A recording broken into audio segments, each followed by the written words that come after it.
ಕೇಂದ್ರ ಸಚಿವ ಪ್ರಹ್ಲಾದ್ ಜೋಶಿಯಿಂದ ಬಂಕಾಪುರಕ್ಕೆ ಕೊಡುಗೆ. ಸಮುದಾಯ ಭವನಕ್ಕೆ 5 ಲಕ್ಷ ಮಂಜೂರು.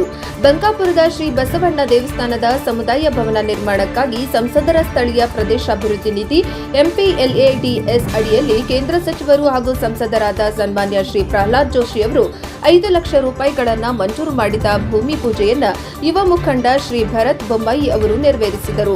ನಂತರ ಭಕ್ತರನ್ನ ಉದ್ದೇಶಿಸಿ ಮಾತನಾಡಿದ ಅವರು, ಈ ಸಮುದಾಯ ಭವನವು ದೇವಸ್ಥಾನಕ್ಕೆ ಆಗಮಿಸುವ ಭಕ್ತರಿಗೆ ಧಾರ್ಮಿಕ ಕಾರ್ಯಕ್ರಮಗಳು, ಸಭೆಗಳು, ಸಾಮಾಜಿಕ ಹಾಗೂ ಸಾಂಸ್ಕೃತಿಕ ಚಟುವಟಿಕೆಗಳನ್ನು ನಡೆಸಲು ಬಹು ಉಪಯೋಗ ಆಗಲಿದೆ.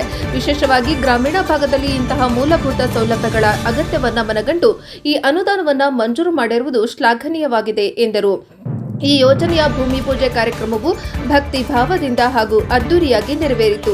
ಕಾರ್ಯಕ್ರಮದಲ್ಲಿ ಭಾರತೀಯ ಜನತಾ ಪಾರ್ಟಿ ಹಾಗೂ ಅಧ್ಯಕ್ಷರಾದ ವಿಶ್ವನಾಥ್ ಹರಪಿ ಅವರು ಭಾಗವಹಿಸಿ ಕಾರ್ಯಕ್ರಮಕ್ಕೆ ಶುಭ ಕೋರಿದರು. ಈ ಸಂದರ್ಭದಲ್ಲಿ ನರಹರಿ ಕಟ್ಟಿ, ಎಂಎನ್ ಹೊನ್ನಕೇರಿ, ಹೊನ್ನಪ್ಪ ಹೋಗಾರ್, ಜಿಎನ್ ಎಲಿಗಾರ, ಅಶೋಕ್ ಶೆಟ್ಟರ್, ಗಂಗಾಧರ್ ಬಡ್ಡಿ, ಸತೀಶ್ ವನಹಳ್ಳಿ ಸೇರಿದಂತೆ ಪುರಸಭೆ ಸದಸ್ಯರಾದ ರಾಜೇಶ್ ಬಡ್ಡಿ ಮತ್ತು ರಾಜು ಟೋಪಣ್ಣನವರ್, ಯಲ್ಲಪ್ಪ ಸುಂಕದ ಉಪಸ್ಥಿತರಿದ್ದರು. ವರದಿ ಮಲ್ಲಿಕಾರ್ಜುನ ಹಡಪದ, ಶಿಗ್ಗಾವಿ, ಎನ್ಕೆಎಸ್ ಟಿವಿ4.